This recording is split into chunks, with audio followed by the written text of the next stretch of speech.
Hello विद्यार्थी मित्रांनो, VSK physics बाबा चॅनलमध्ये तुम्हा सर्वांचं खूप खूप स्वागत. विद्यार्थी मित्रांनो, VSK फिजिक्स बाबा हे चॅनल तुम्हाला फिजिक्सचं भक्त करणार आहे. फिजिक्सचं भक्त म्हणजे काय, तर फिजिक्सचे अतिशय बेसिक पासून ते ॲडव्हान्स पर्यंतचे कन्सेप्ट क्लिअर करून तुम्हाला त्यामध्ये इंटरेस्ट निर्माण करणार आहे. आणि एक वेळेस इंटरेस्ट निर्माण झाला की नीट, JEE आणि MSCET सारख्या एक्झाममध्ये स्कोर करणं काही अवघड नाही. तर चला मग आत्ताच्या आत्ता व्हिडिओला लाईक करा, चॅनलला सबस्क्राईब करा आणि नोटिफिकेशन बेलला दाबून ऑल हे ऑप्शन सिलेक्ट करा. विद्यार्थी मित्रांनो, हा व्हिडिओ पूर्ण पहा. या सिरीजमधले सगळे व्हिडिओ पूर्ण पहा आणि ते तुमच्या मित्रांना फॉरवर्ड करून शेअर करून त्यांना सुद्धा सबस्क्राईब करायला मदत करा. ओके, तर या सिरीज ऑफ लेक्चरमध्ये आपण मेकॅनिकल प्रॉपर्टीज ऑफ फ्लुइड हा चॅप्टर चालू केला आहे. मेकॅनिकल प्रॉपर्टीज ऑफ फ्लुइड या चॅप्टरवर आतापर्यंत 4 व्हिडिओ झालेले आहेत, जे की तुम्हाला प्लेलिस्टमध्ये किंवा इथं वर आय लिंकमध्ये मी तुम्हाला देऊन टाकेल, ते तुम्ही पाहून घ्या आणि त्यानंतर हे लेक्चर बघायला सुरुवात करा. या लेक्चरमध्ये आपण pressure exerted by fluid, right, आणि ॲब्सोल्यूट प्रेशर आणि गॉज प्रेशर याचं इक्वेशन डिराईव्ह करणार आहोत. आणि ते तुम्हाला जास्त चांगल्या प्रकारे समजून घ्यायचं असेल तर याच्या अगोदर एक कन्सेप्च्युअल लेक्चर घेतलेलं आहे मी, ज्याच्यामध्ये ॲटमॉस्फेरिक प्रेशर म्हणजे काय, व्हॅक्यूम प्रेशर म्हणजे काय, गॉज प्रेशर म्हणजे काय, राईट, ॲब्सोल्यूट झिरो प्रेशर, ते अशा टर्म ज्या आहेत त्या आपण डिफाईन केल्या होत्या. त्याचं डिटेल जर तुम्हाला पाहिजे असेल तर तुम्ही प्लेलिस्टमध्ये जाऊन तो व्हिडिओ पाहू शकता, राईट. किंवा इथं या लेक्चरमध्ये मी तुम्हाला शॉर्टमध्ये एकदम 5 मिनिटामध्ये त्या टर्म्स समजून सांगणार आहे. बघा, जर आपण प्रेशर मोजायला सुरुवात केली, राईट, प्रेशर मोजायला सुरुवात केली, आपण एक इन्स्ट्रुमेंट तयार केलं प्रेशर मोजण्याचं, राईट, त्याला गॉज म्हणतो. सोपं एक्झाम्पल आहे बघा, आपण ज्यावेळेस सायकलच्या टायरमध्ये किंवा गाडीच्या टायरमध्ये हवा भरायला जातो, बरोबर आहे का, त्यावेळेस ते एक मशीन लावून बघते की ती हवा कुठपर्यंत आली. असं गोल मशीन असते बघा, राईट, असं गोल इन्स्ट्रुमेंट असते आणि त्याला असं वायर असते, बरोबर का, पाईप असते, वायर म्हणण्यापेक्षा पाईप म्हणू आपण त्याला. ओके, सर्वांनी पाहिलं असेल. आणि त्याच्यावर असा काटा असते, राईट, 0, 1, 2 किंवा 10, 20, 30, 40, राईट. आणि ज्यावेळेस ते हे जे आहे, हे इकडचं टोक जे आहे आपल्या टायरच्या लावतो, त्यावेळेस हा काटा डिफ्लेक्ट होतो आणि तिथं आपल्याला प्रेशर किती आहे ते सांगतो. त्या प्रेशरचं युनिट कशामध्ये असते, ते बारमध्ये असते, म्हणजे ॲटमॉस्फेरिक प्रेशरमध्ये असते जवळपास, राईट. ह्याला आपण गॉज म्हणतो, प्रेशर गॉज. ह्याला काय म्हणतो, प्रेशर गॉज. आणि या प्रेशर गॉजनी जे मोजलेलं प्रेशर आहे त्याला आपण गॉज प्रेशर म्हणतो. सिंपल आहे, कळालं का. या प्रेशर गॉजनी मोजलेलं जे व्हॅल्यू आपल्याला जी दाखवली प्रेशरची, त्याला काय म्हणतो आपण, गॉज प्रेशर. पण एक गोष्ट ध्यान घ्या, या गॉजवर सुद्धा प्रेशर आहे ऑलरेडी, हे अगोदर माहिती नव्हतं. आणि ते प्रेशर कोणतं आहे, वातावरणाचं pressure, right, atmospheric pressure. Okay, आणि ते प्रेशर ज्यावेळेस कळालं त्यावेळेस आपल्याला लक्षात आलं की ॲटमॉस्फेरिक प्रेशर, आत्ता आपल्याला प्रेशर 0 आहे असं म्हणतो आपण, पण ज्यावेळेस लक्षात आलं की ॲटमॉस्फेरिक प्रेशर सुद्धा आहे, ते म्हणजे आत्ता आपला जो प्रेशर आहे ते 0 नाही. मग 0 कोणतं आहे, राईट, 0 प्रेशर कोणतं आहे, तर ज्या ठिकाणी बिलकुल एअर नाही, मॉलिक्यूल नाहीत, राईट, काहीच नाही, म्हणजे त्या ठिकाणचं प्रेशर जे आहे ते ॲब्सोल्यूट झिरो प्रेशर आहे किंवा ॲब्सोल्यूट व्हॅक्यूम प्रेशर असं आपण म्हणतो, राईट. मग आपण काय करूया, वाय ॲक्सिसवर प्रेशर घेऊया. लक्ष द्या, ह्या डायग्राममध्ये आपण वाय ॲक्सिसवर प्रेशर घेणार आहोत, वाय ॲक्सिसवर प्रेशर, राईट. तर अगोदर काय म्हणतो आपण, हे प्रेशर जे आहे, हे जे लेवल आहे, ही लेवल आहे, एक्स ॲक्सिसवर काहीच नाही, लक्षात घ्या, फक्त वाय ॲक्सिसवर आपण प्रेशर मोजायला होत. तर ही जी लेवल आहे, ही लेवल ॲटमॉस्फेरिक प्रेशरची आहे, ॲटमॉस्फेरिक प्रेशरची. ओके, ॲटमॉस्फेरिक प्रेशरची लेवल आहे. आणि ह्या लेवलला अगोदर आपण 0 म्हणायचो, या लेवलला अगोदर आपण काय म्हणायचो, 0 म्हणायचो, लक्षात येते. मग आता त्या लेवलला 0 मानून ते गॉज जे आहे ते प्रेशर मोजायचं. समजा हायर प्रेशर आहे, राईट, ट्यूबमध्ये किंवा गॅसच्या सिलेंडरमध्ये जिथं प्रेशर जास्त आहे, राईट, तर ह्याला 0 मानून ते प्रेशर मोजायचं.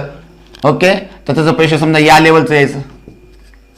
ओके, म्हणजे ॲटमॉस्फेरिक प्रेशरला 0 मानून प्रेशर जर मोजलं तर त्या प्रेशरला आपण म्हणतो गॉज प्रेशर. त्याला काय म्हणतो आपण, गॉज प्रेशर. का म्हणतो आपण त्याला गॉज प्रेशर, कारण ते प्रेशर गॉज नावाच्या इन्स्ट्रुमेंटनं मोजलं जायचं, राईट. पण आपल्या लक्षात आलं की हे प्रेशर जे आहे याच्यापेक्षा जास्त प्रेशर आहे ऍक्च्युअली सिलेंडरमध्ये. कसं काय जास्त आहे सांगा बरं? कारण सिलेंडरच्या मधलं प्रेशर आणि सिलेंडरच्या बाहेरचं प्रेशर, तर बाहेरचं प्रेशर आपण मोजलंच नाही, तर झिरो म्हणालो आपण, राईट. आणि म्हणून आपण खाली गेलो ऍक्च्युली, राईट. जिथं ऍक्च्युअल प्रेशर झिरो आहे तर झिरो लेवल ही झाली आता.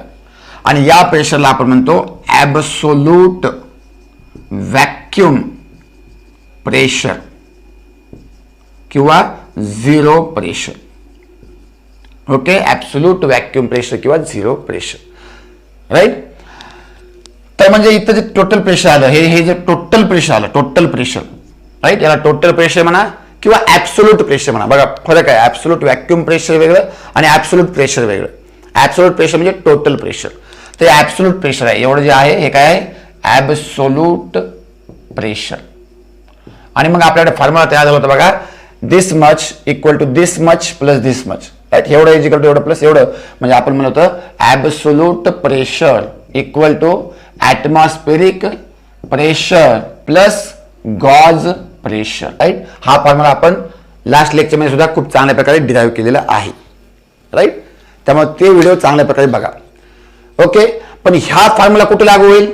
हा फॉर्म्युला लागू होईल ज्या रिजनमध्ये प्रेशर जास्त आहे. कशापेक्षा जास्त आहे? ॲटमॉस्फेरिक प्रेशरपेक्षा जास्त प्रेशर आहे, अशा रिजनमध्ये हा फॉर्म्युला लागू होईल. जर आपण काय केलं, गॅसच्या सिलेंडरमधून, आता गॅस सिलेंडर अगोदर प्रेशर जास्त होतं, राईट. तिथे जर आपण गॉज लावला तर प्रेशर मोजलं, राईट, तर ते ह्या रिजनमध्ये येईल, म्हणजे ॲटमॉस्फेरिक प्रेशरपेक्षा जास्त येईल. तर त्या ठिकाणी फॉर्म्युला काय होईल? ॲब्सोल्यूट प्रेशरचा, right, atmospheric pressure plus gauge pressure. किंवा याच्यावर आपण गॉज प्रेशरचा सुद्धा फॉर्म्युला काढू शकतो. Gauge pressure is equal to absolute pressure minus atmospheric pressure. ह्याला इकडे येऊन मायनस केलं, राईट. पण जर आपण काय केलं, गॅसच्या सिलेंडरमधून आपण हवा काढून घेतली, कशाच्या माहिती ना? व्हॅक्यूम पंपच्या मदतीनं सक्शन करून घेतलं, राईट. तर काय होईल? तर ॲटमॉस्फेरिक प्रेशरपेक्षा कमी प्रेशर त्या सिलेंडरमध्ये निर्माण होईल, म्हणजे ते या रिजनमध्ये येईल कुठतरी, राईट. समजा एवढं आलं, लक्षात घ्या, राईट. मग आता हे एवढं जे आहे हे काय आहे? इथं या रिजनमध्ये एवढं प्रेशर किती आहे? हे ऍक्च्युअल प्रेशर आहे, ॲब्सोल्यूट प्रेशर आहे, राईट. तर हे आहे absolute pressure, right, absolute pressure. आणि आता काय केलं आपण? लक्ष द्या, आता जर आपण त्या सिलेंडरला प्रेशर गॉज लावला, म्हणजे ते इन्स्ट्रुमेंट लावलं, तर ते इन्स्ट्रुमेंट रिडिंग कशी दाखवल? तर ते इन्स्ट्रुमेंट रिडिंग निगेटिव्ह दाखवल. निगेटिव्ह कशामुळं? कारण राईट ते त्याला वडल, लक्षात घ्या, तिथली हवा काढून घ्यायचा प्रयत्न करेल. कोण? सिलेंडर मधला, राईट, गॅस किंवा सिलेंडरमध्ये प्रेशर कमी असल्यामुळं हवेचा दाब जो आहे मध्ये जाण्याचा प्रयत्न करेल, हवा मध्ये जायचा प्रयत्न करेल, राईट. म्हणजे त्या रिजन मध्ये प्रेशर कसं आहे? निगेटिव्ह असं म्हणू शकतो आपण. म्हणजे या लेवल पासून अगेन बघा, लक्षात घ्या, अगेन गॉज प्रेशर जे आहे कोणाला झिरो मानतंय? ॲटमॉस्फेरिक प्रेशरला झिरो मानतंय आणि इकडून खाली येतंय, म्हणून आपण म्हणतो निगेटिव्ह गॉज प्रेशर. काय म्हणतो आपण? Negative gauge pressure. किंवा ह्याला निगेटिव्ह टर्म काढून टाकेल, त्याला आपण म्हणतो व्हॅक्यूम प्रेशर. काय म्हणतो? Vacuum pressure. ओके. मग आता इथं जर फॉर्म्युला तयार काय झाला बघा, इथं टोटल किती व्हायलंय? इथं टोटल व्हायलंय ॲटमॉस्फेरिक प्रेशर, आणि ते बनलेलं आहे दोन प्रेशरनी, म्हणजे ॲब्सोल्यूट प्रेशर आणि गॉज प्रेशरनी. तर आपल्याकडे फॉर्म्युला तयार झाला बघा, atmospheric pressure equal to absolute pressure, absolute pressure plus gauge pressure, gauge pressure.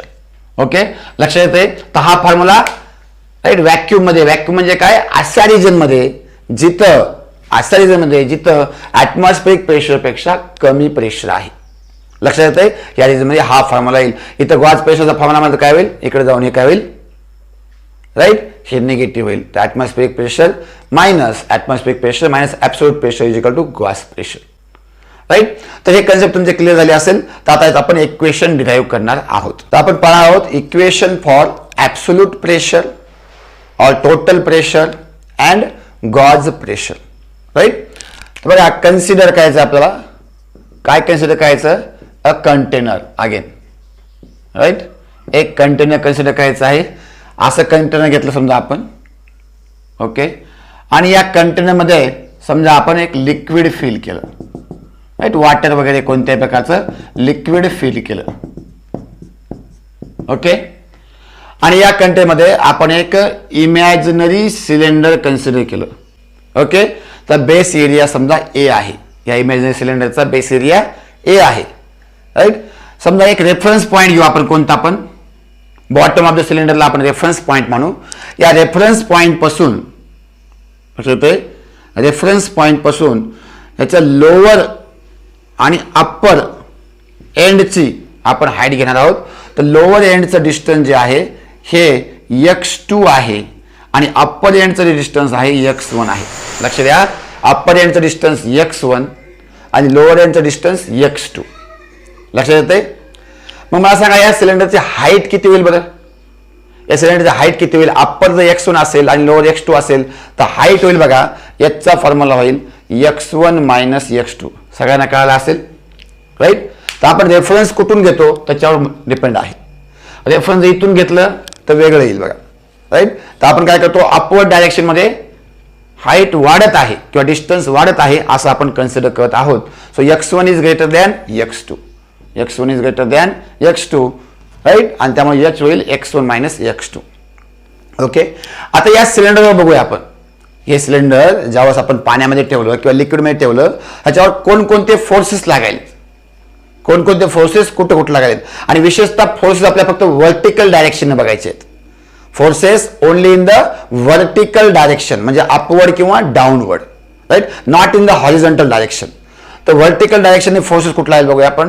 बघा हे जे सरफेस आहे, आता हा कसा असेल, सर्क्युलर असेल. लक्षात घ्या, सिलेंडर आहे ना, राईट. त्याचा अपवर्ड सरफेस कसा असेल, सर्क्युलर. तर या सरफेसवर एक डाऊनवर्ड फोर्स लागत आहे, त्याला आपण F1 म्हणू. एक डाऊनवर्ड फोर्स लागत आहे F1.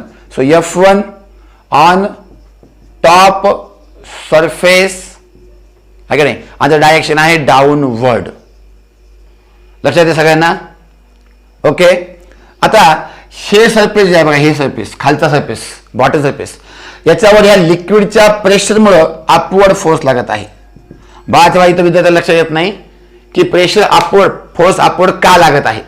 कारण लिक्विडचं प्रेशर सगळीकडे आहे बघा, राईट. आणि ऑब्विसली इथं प्रेशर जास्त असणार आहे याच्यापेक्षा, राईट. आणि त्यामुळं इकडं प्रेशर जास्त असल्यामुळे इकडं फोर्स जास्त लागेल खालच्या साईडला, राईट. सो आपण म्हणूया F2 आहे का नाही, बॉटम सरफेसवर, बॉटम सरफेसवर आणि कुठं अपवर्ड डायरेक्शन. दोन फोर्सेस करतात. आणि आणखी त्याबरोबर या सिलेंडरमध्ये जे लिक्विड आहे, या लिक्विडचं वेट कोणत्या डायरेक्शन लागेल, तर वेट हमेशा डाऊनवर्ड डायरेक्शन लागतं. आपण काय म्हणतो, वेट किती असतं, mg, और mg मतलब माझी के चरणों में जगह होती है, राइट.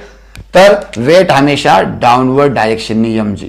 तर तिसरा फोर्स लगायला आहे weight of liquid, weight of liquid in cylinder किती आहे mg आणि कोणत्या डायरेक्शनला आहे, डाउनवर्ड. आता हे सिलेंडर रेस्टला आहे का मोशन मध्ये आहे, तर ऑब्विसली हायड्रोस्टॅटिक्स चालू आहे, म्हणजे लिक्विड रेस्टला आहे तर सिलेंडर सुद्धा रेस्टला आहे, म्हणजे इक्विलिब्रियम मध्ये आहे.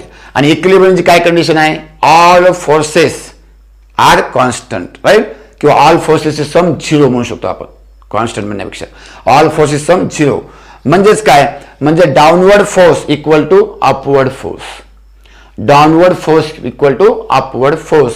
तर इथं अपवर्ड फोर्स आहे बघा F2. देअरफॉर आपण म्हणू शकतो की in equilibrium condition, right, F2 equal to F1 plus mg. हे इक्वेशन समजणं फार गरजेचं आहे. हे समजलं काम संपलं, राईट. आता तुम्ही असं हे फार सोपं आहे, मग सगळ्या गोष्टी सोप्या आहेत, फक्त लक्ष द्यावं लागते, right. So F2 equal to F1 plus mg. मी तो म्हणत असतो फिजिक्स समझ में आया तो मजा देता है और नहीं समझ में आया तो सजा देता है.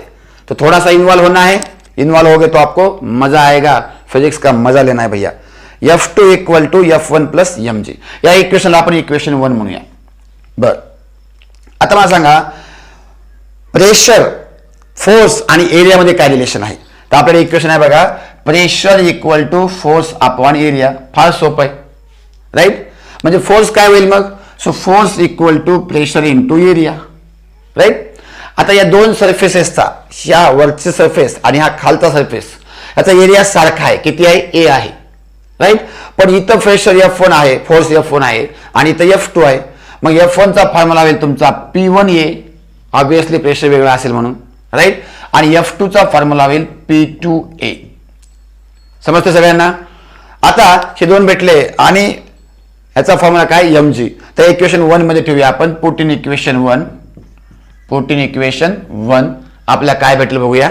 राईट, तर आपल्याला भेटेल P1A का F2 आहे ना, तर P2 घ्यावा लागला. Right, so P2A equal to P1A plus mg. याला इक्वेशन 2 म्हणू आपण. स्टेप बाय स्टेप जाऊ एकदम. आता मला सांगा m मास ऑफ द, काय मास आहे, mass of the liquid inside the cylinder. आता आपल्याला माहिती आहे mass equal to density into volume. आता हे फॉर्म्युला कसा आला हे लक्षात येत नसेल तुम्हाला, तर तुम्हाला डेन्सिटीचा फॉर्म्युला माहित पाहिजे. तर density is equal to mass upon volume formula आहे. तर मास इक्वल टू होईल डेन्सिटी इंटू व्हॉल्यूम. राईट, इथे साईडला केलेलं आहे मी. तर mass equal to density into volume. Right, तर मासचं symbol m, density symbol rho आणि व्हॉल्यूमचं सिम्बॉल v. बाळांनो, या सिलेंडरचं व्हॉल्यूम किती असेल? कॅन एनीबडी टेल मी सिलेंडरचं व्हॉल्यूम? तर सिलेंडरचं व्हॉल्यूम असते बघा base area into height. Right, तर बेस एरिया आहे इथं a, त्याला आपण लिहू शकतो रो आणि व्हॉल्यूमच्या जागी बघा मी काय लिहितो a इंटू त्याची हाईट किती आहे, हाईट काढली बघा आपण x1 मायनस x2. इथे लिहितो मी x1 मायनस x2. राईट, हे इक्वेशन 2 मध्ये पुट करूया आपण. इक्वेशन 2 मध्ये पुट करूया आपण. चला, काय भेटलं आपल्याला P2A equal to P1A plus rho A x1 minus x2. या साईडला उजव्या साईडला काय कॉमन निघल? ऑब्विसली A कॉमन निघल. तर P2A equal to A common काढलं P1 प्लस रो. राईट, एक मिनिट वेट, mg राहिलं ना आपलं, g राहिलं. राईट, हे फक्त आपण m ची किंमत ठेवली, इथं g राहिलं, g घेऊया rho g into x1 minus x2. Okay, तर a जा गेला कटला, तर P2 भेटला आपल्याला बघा P1 plus rho g into x1 minus x2. आता ह्या इक्वेशनचा वापर कुठं आणि कसा करायचा हे बघूया आपण. राईट, ओके, आपल्याकडे इक्वेशन आहे बघा P2 equal to P1 plus rho g x1 minus x2. तर थोडं समजून घेऊ आपण P2 काय आहे. डायग्राम कशी होती आपली, ओरिजिनल डायग्राम इथं काढतो. लिक्विडचं लेवल इथं आहे, हे सिलेंडर आहे. राईट, तर P2 ह्याच्यावर ह्या फेसवर प्रेशर होतं P1, या फेसवर प्रेशर होतं P2. हे लक्षात घ्या कुठलं आहे ते. Right, P1 P2. ओके, आणि एवढी हाईट होती x1 डिस्टन्स म्हणूया आपल्याला, आणि एवढं डिस्टन्स होतं x2. तर एवढं काय होईल x1 मायनस x2. बाकी तर रो लिक्विडची डेन्सिटी आणि जी काय आहे, जी आहे acceleration due to gravity. Okay, आता याच्या रिस्पेक्ट मध्ये ध्यान ठेवा, आपण दोन ठिकाणी वापरण्यात आपण हे. एक वेर प्रेशर इज मोर.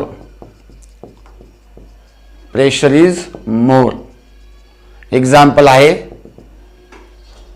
एक्झाम्पल काय सांगा मला. एक्झाम्पल आहे अंडर लिक्विड. ओके, आणि तर where pressure is less than atmospheric pressure. Pressure is less than atmospheric pressure. त्याला आपण व्हॅक्यूम म्हणूया. राईट, QI ह्याला म्हणूया ॲट हाईट, आहे की नाही, इन ॲटमॉस्फिअर, आहे की नाही, ॲट हाईट म्हणजे जर वर आपण गेलो तर त्या ठिकाणी. तर पहिले हे बघूया बघा 2 मिनिटांमध्ये. जर आपल्याला लिक्विडच्या मध्ये एक मोजायचं असेल, लक्ष द्या, लिक्विडच्या मध्ये या लिक्विड कॉलम मुळे किती प्रेशर आहे आणि ऍब्सोल्यूट प्रेशर किती आहे. हे इक्वेशन आपल्याला दोन गोष्टी देतं. एक म्हणजे ऍब्सोल्यूट प्रेशर आणि दुसरं म्हणजे गॉज प्रेशर. ऍब्सोल्यूट प्रेशर आणि दुसरं म्हणजे गॉज प्रेशर. जर आपण लिक्विडच्या मध्ये आपला प्रेशर किती मोजायचं असेल तर आपल्याला काय करावं लागेल, हे सिलेंडर जे आहे हे सरफेस पासून स्टार्ट करावं लागेल. कुठून स्टार्ट करावं लागेल, सरफेस पासून स्टार्ट करावं लागेल. बघा लक्षात घ्या, ते सरफेस पासून स्टार्ट केलं आपण. ओके, सरफेस पासून स्टार्ट केलं, बघा लक्षात घ्या. राईट, तर ही हाईट आहे आणि हाईट मोजायला जी आहे, राईट, आपल्याला या रेफरन्स लाईन पासून मोजावं लागेल, सरफेस पासून. हाईट सुद्धा आपल्याला सरफेस पासून मोजावी लागेल. तर हे बघा ह्याची हाईट जी आहे x1, तर इथे x1 इज इक्वल टू 0 येईल. x1 किती येईल 0 आणि x2 किती येईल x2 is equal to -h म्हणू आपल्याला. ही हाईट h आहे पण डाऊनवर्ड डायरेक्शनला असल्यामुळे आपण त्याला मायनस सिम्बॉल देऊया. समजून घ्या काय करावं आपण इथं हाईट आपण इथून मोजायलो या रेफरन्स लेवल पासून डिस्टन्स मोजतोय. तर इथून हे x1 इक्वल टू 0 होईल, x2 is equal to -h होईल. राईट. आता ह्या सरफेसवर म्हणजे x1 लेवलला किती प्रेशर असेल तर इथं प्रेशर असेल P0 आणि ते आहे ॲटमॉस्फेरिक प्रेशर. किती आहे ॲटमॉस्फेरिक प्रेशर. आणि इथं जे प्रेशर आहे त्याला आपण P म्हणूया. इथं प्रेशर काय आहे P. तर बघा इथं प्रेशर काय आहे P आहे, इथं प्रेशर P0 आहे. ओके. इथं प्रेशर आहे P, इथं प्रेशर आहे P0. इथं डिस्टन्स x1 ची किंमत 0 आली आणि x2 ची -h आली. या चारही प्रकारच्या टर्म्स आपण इथं ठेवल्या इक्वेशन. ह्या इक्वेशनला काय म्हणतात आपण इक्वेशन 3 म्हणायला वाटलं तर. राईट. तर पुट इन इक्वेशन 3 काय होईल बघा, पुट इन इक्वेशन 3. ओके. तर आपल्या भेटेल बघा P2 जागी काय ठेवायचं आपल्याला, P2 जागी ठेवायचं आपल्याला P इक्वल टू P1 च्या जागी काय ठेवायचं आहे, P1 च्या जागी ठेवलं आपल्याला P0. राईट. प्लस रो जी x1 ची किंमत काय ठेवायची आपल्याला 0 मायनस ऑफ -h. हे लक्षात घ्या, इथं मायनस ऑफ -h घेणं फार गरजेचं आहे. लक्षात घ्या सगळ्यांना, मायनस ऑफ -h. ओके. मग आता हे जे तर काय होईल बघा, तर P equal to P0 plus h rho G किंवा रो hg काय म्हणायचं म्हणा. So this is equation for absolute pressure. त्यासाठी इक्वेशन आहे ॲब्सोल्यूट प्रेशरसाठी इक्वेशन आहे. This is equation for absolute pressure. कहाँ, जहां पे pressure is greater than atmospheric pressure. Right. मग गॉज प्रेशर काय या केसमध्ये, गॉज प्रेशर. तर गॉज प्रेशरचं डेफिनेशन बघा या केसमध्ये, gauge pressure is the difference of, लक्ष द्या, gauge pressure is the difference of absolute pressure and atmospheric pressure. Absolute pressure and atmospheric प्रेशरचा डिफरन्स म्हणजे गॉज प्रेशर. ओके. तिथे तेच येणार आहे बघा, ॲब्सोल्यूट प्रेशर हे आहे आणि ॲटमॉस्फेरिक प्रेशर आहे. ह्याला इकडे घेऊन गेलं तर आपल्याला काय भेटेल, P minus P0 is equal to h rho g. Right. So this equation gives the gauge pressure. Okay. कुठं, अंडर लिक्विड किंवा in the region where pressure is greater than, right, greater than atmospheric pressure. ते mainly लिक्विडसाठी लागू होते बरोबर का. Liquid जसं swimming पूलच्या मध्ये वगैरे अशा प्रकारचे प्रॉब्लेम ह्याच्यावर येतील. So wear pressure is less than atmospheric pressure म्हणजे काय, जर आपण अर्थ सरफेसवर हायर लेवलला गेलो, हायर अल्टिट्यूडला गेलो, राईट, तिथं हळूहळू प्रेशर कमी होत जाईल, वातावरणाचा दाब कमी होत जाईल. मग त्या ठिकाणी प्रेशर मिळवण्यासाठी काय फॉर्म्युला वापरायचा आपण, त्या ठिकाणी ॲब्सोल्यूट प्रेशरचा फॉर्म्युला काय येईल आणि गॉज प्रेशरचा फॉर्म्युला काय येईल, तर ते ह्याच्यातून आपल्याकडे. ओके. तर बघूया आपण ॲटमॉस्फेरिक प्रेशर मोजण्यासाठी आपल्याला डायग्राम बघूया आपण. डायग्राम फार महत्वाची आहे, लक्षात घ्या. तर डायग्रामच्या केसमध्ये आपल्याला थोडीशी वर जागा सोडावी लागेल. राईट. तर ॲटमॉस्फेरिक प्रेशर आपण कुठून मोजतो, सी लेवल पासून मोजतो बघा, सगळ्याला माहित असेल. राईट. सी लेवल पासून म्हणजे खाली काय असतं, ऑब्विसली पाणी असते. राईट. आता जसं आपण इथं ह्याचा टॉप सरफेस जस्ट सरफेसला या लिक्विड सरफेसला टच केला होता आणि बॉटम सरफेस लिक्विडमध्ये होता. इथं त्याचं उलट करायचं आहे, इथे त्याच्या उलट करायचं आहे. इथं बॉटम सरफेस जो आहे, बॉटम सरफेस जो आहे तो लिक्विड लेवलला किंवा लिक्विडच्या अप्पर सरफेसला टच करणार आहे, लाईक दिस. ओके. आणि टॉप सरफेस सम हाईट किंवा सम डिस्टन्स d एवढं आहे असं म्हणू आपण. ओके. लक्षात येते का इथं, राईट. आता अगेन आपण ह्याला x1 लेवल जर म्हणलं, आपण इथून मोजतोय, ह्याला रेफरन्स पॉइंट म्हणतोय. राईट. x1 ला आपण 0 ठेवलं. राईट. आणि हे लेवल किती आहे, x2 लेवल आहे, x2. आणि इथं वरचं डायरेक्शन असल्यामुळं इथं कसं आहे, पॉझिटिव्ह आहे, बरोबर आहे, डिस्टन्स इथलं. ओके. आणि इथं प्रेशर आपण P0 म्हटलं आणि इथं प्रेशर P म्हटलं. आता लक्षात घ्या, इथं प्रेशर काय म्हटलं, P दिलं. काहीच केलं नाही बघा मी, लक्षात घ्या. या सिलेंडरला उलट केलं, या सिलेंडरला उलट केलं बघा, लक्षात घ्या. तर x1 ला 0 ठेवलं मुद्दामून. बुकमध्ये याच्या उलट दिलं आहे. बुकमध्ये हा सिलेंडर असा वर उचललाय, असा सरळ, हे बघा हा सिलेंडर जो आहे असा वर उचलला त्याने, मी काय केलं त्याला उलट केलं. कशा पद्धतीने करा काय फरक पडत नाही, पण समजून घ्या. राईट. तर x1 ला 0 म्हणलं आपण, x2 ला डिस्टन्स d म्हटलं, इथलं प्रेशर P0 सरफेस लेवलचं, तर आपण नॉर्मल ॲटमॉस्फिअरिक प्रेशर म्हणतो सी लेवलला, आणि इथलं प्रेशर P. तर या सगळ्या टर्म आपण इक्वेशन 3 मध्ये ठेवलं, पुट इक्वेशन 3. राईट. लक्ष द्या.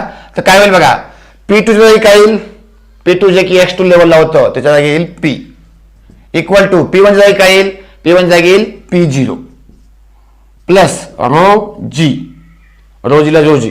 आता x1 किती आहे 0 मायनस x2 किती आहे, x2 d आहे, प्लस माहिती आहे कारण आपण काही खाली जात नाहीत, आपण वर जातो आणि वरचं डायरेक्शन पॉझिटिव्ह मानले आपण, तर मायनस डी. इथं डी म्हणा एच म्हणा काही फरक पडत नाही. इथं आपण एच घेतलं तर मग इकडे सिम्बॉल डी घेतोय, किंवा उलट करू शकतो आपण, इथं डी घेऊ शकतो, इथं एच घेऊ शकतो. राईट. तर इथे P is equal to P0, हे मायनस साईन इथे येईल, minus rho G D. Right. So जिथं प्रेशर कमी आहे त्या ठिकाणी असा फॉर्म्युला येईल. राईट. हे कोणता फॉर्म्युला, आता हे पी काय आहे, हे पी आहे ऍब्सोल्यूट प्रेशर. राईट. हे P0 काय आहे, हे P0 आहे ऍटमॉस्फेरिक प्रेशर. ओके. P0 काय आहे, ऍटमॉस्फेरिक प्रेशर. आणि म्हणजे एवढं काय येईल, एवढं काय येईल, हे एवढं येईल गॉज प्रेशर. काय येईल, गॉज प्रेशर. तर या केसमध्ये गॉज प्रेशर कसं येईल, या केसमध्ये गॉज प्रेशर निगेटिव्ह येईल. कसं येईल, निगेटिव्ह येईल. लक्षात आहे का. सो इथं आपण P मायनस P0, गॉज प्रेशरचा फॉर्म्युला काय बघितला आपण, gauge pressure is equal to, बोला, absolute pressure minus atmospheric pressure. Right. तर ऍब्सोल्यूट प्रेशर आहे P minus P0 is equal to minus rho G D. Right. तर ही व्हॅल्यू मायनस काय आली, कारण ऍक्च्युअल प्रेशर किंवा absolute pressure is less than atmospheric pressure. कळतंय, समजते, मजा येते. राईट. तर अशा प्रकारे हे फॉर्म्युला आपण दोन ठिकाणी वापरू शकतो. मग तुम्हाला एक्झाममध्ये प्रश्न कसा येणार, तर एक्झाममध्ये तुम्हाला प्रश्न असा येणार किंवा pressure exerted derive the equation for absolute pressure and gauge pressure. Right. In the inside the liquid, inside the liquid म्हणलं तर इकडचं लिहायचं, इथपर्यंत सेमच येणार, आणि त्याच्यानंतर इकडचा पार्ट लिहायचा. आणि जर तुम्हाला म्हणलं derive the equation for absolute pressure and gauge pressure, right, at height h above the earth surface, at height h म्हणा, डी म्हणा, जे बी म्हणा, at distance d above the earth surface, तर त्यावेळेस इकडचा पार्ट लिहायचा. राईट. तर अगोदर हे कॉमन आहे, इथपर्यंत कॉमन आहे दोघांमध्ये सुद्धा, आणि इथं हा पुढचा पार्ट इथं लिहायचा. राईट. तर अशा प्रकारे विद्यार्थी मित्रांनो, तुम्हाला जर चांगल्या प्रकारे कन्सेप्ट करून क्लिअर करून घ्यायचे असतील तर या व्हिडिओला लाईक करा, चॅनलला सबस्क्राईब करा, आणि नोटिफिकेशन बेलला दाबा, जेणेकरून तुम्हाला सगळे व्हिडिओ लगेच भेटतील. राईट. याला शेअर सुद्धा करा, मित्राकडे पाठवा, एन्जॉय करा.